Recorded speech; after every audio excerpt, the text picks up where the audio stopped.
Good morning students. आज हम अभ्यास 10.3 के बाकी बचे हुए प्रश्नों को हल करना सीखेंगे। अब प्रश्न 5 देखिए। 96.09 प्राप्त करने के लिए 88.9 में क्या जोड़ा जाना चाहिए। अब क्या जोड़ा जाना चाहिए, तो इसके लिए हम क्या करेंगे, घटाव करेंगे। 96.09 में से 88.9 को घटाएंगे। अब देखिए 9 जो है वो दशमलव के बाद में पहली संख्या है, तो उसको हम उसी स्थान पर रखेंगे और फिर इसमें 96.09 में से 88.9 को घटाएंगे। अब 9 के नीचे कोई संख्या नहीं है तो 9 का 9 लिखेंगे। 10 में से 9 घटाए तो 1 शेष बचा, दशमलव के स्थान पर दशमलव लगाया। अब यहाँ पर 5 बच गए, उधार लिया 15 हुए, 15 में से 8 घटाया शेष 7 बचा, 8 में से 8 घटाया तो 0 बचा। शेषफल क्या प्राप्त हुआ, 7.19। अब हम क्या करेंगे, 88.9 में 7.19 को जोड़ेंगे। ये देखिए हमने जोड़ा है, यहाँ पर कोई संख्या नहीं है तो हम इस स्थान पर 0 भी लगा सकते हैं और नहीं लगाएं तो भी चलेगा। तो 0 और 9 9, 9 और 1 10, 10 की 0 हासिल 1, 8 और 1 9, 9 और 7 16, 16 का 6 हासिल 1, 8 और 1 9। तो देखिए हमें वही संख्या पुनः प्राप्त हो गई 96.09। तो इसका मतलब ये है कि हमें 96.09 प्राप्त करने के लिए हम 7.19 को 88.9 में जोड़ेंगे। अब प्रश्न 6 देखिए।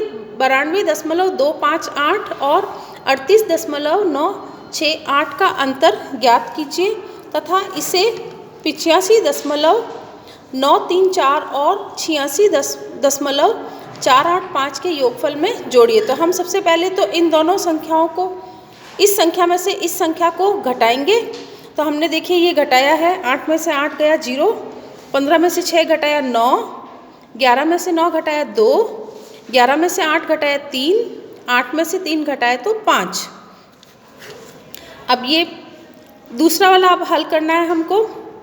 तो 85.934 86.485 और उसमें हम ये संख्या जो हमने शेषफल में से प्राप्त की है वो हम इसमें जोड़ देंगे। तो ये देखिए हमने वो संख्या लिख ली है यहाँ पर। अब हम इन तीनों संख्याओं को जोड़ेंगे।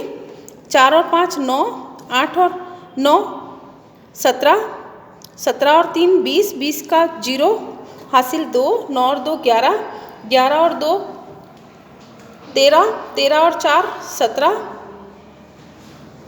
17 का 7 हासिल 1, 5 और 1 6, 6 और 6 12, 12 और 3 15, 15 का 5 हासिल 1, 8 और 8 16, 16 और 5 21, 21 और 1 22।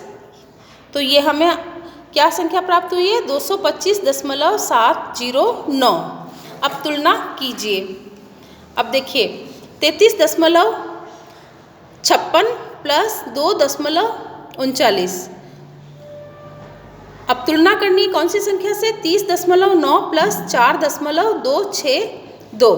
अब हम क्या करेंगे, पहले इन संख्याओं को जोड़ेंगे। दोनों जो संख्याएं हैं उनको जोड़कर लिखेंगे। तो इन दोनों संख्याओं को जोड़ा तो हमें प्राप्त हुआ है 35.95 और इन दोनों संख्याओं को जोड़ा है तो 35.162 प्राप्त हुआ है।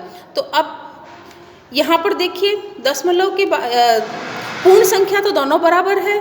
अब दशमलव के बाद में पहली संख्या देखेंगे तो यहाँ पर दशमलव के बाद में पहली संख्या 9 है और यहाँ पर दशमलव के बाद में पहली संख्या 1 है। तो इसका मतलब ये हुआ कि जो दशमलव के बाद में पहली संख्या है वो छोटी है तो वो संख्या छोटी होगी। ठीक है। अब इस प्रश्न को भी हम इसी प्रकार से हल करेंगे। 14.292 को और 10.672 को जोड़ेंगे तो 24.964 प्राप्त होंगे। अब देखिए यहाँ पर 23 है, यहाँ पर 24 है, तो इसका मतलब 24 वाली संख्या बड़ी हुई तो हम ये निशान ऐसा इस तरफ से लगाएंगे। ठीक है। अब हम ग प्रश्न भी इसी प्रकार से हल करेंगे। इस संख्या में से 7.359 में से 3.42 को घटाएंगे तो हमें घटाने पर संख्या प्राप्त हुई है 3.939 और यहाँ पर है 5.91। तो 5 पूर्ण संख्या यहाँ पर 5 बड़ी है तो इसलिए ये संख्या बड़ी हुई। तो इसी प्रकार से हम इसके दूसरे प्रश्न भी हल करेंगे। धन्यवाद।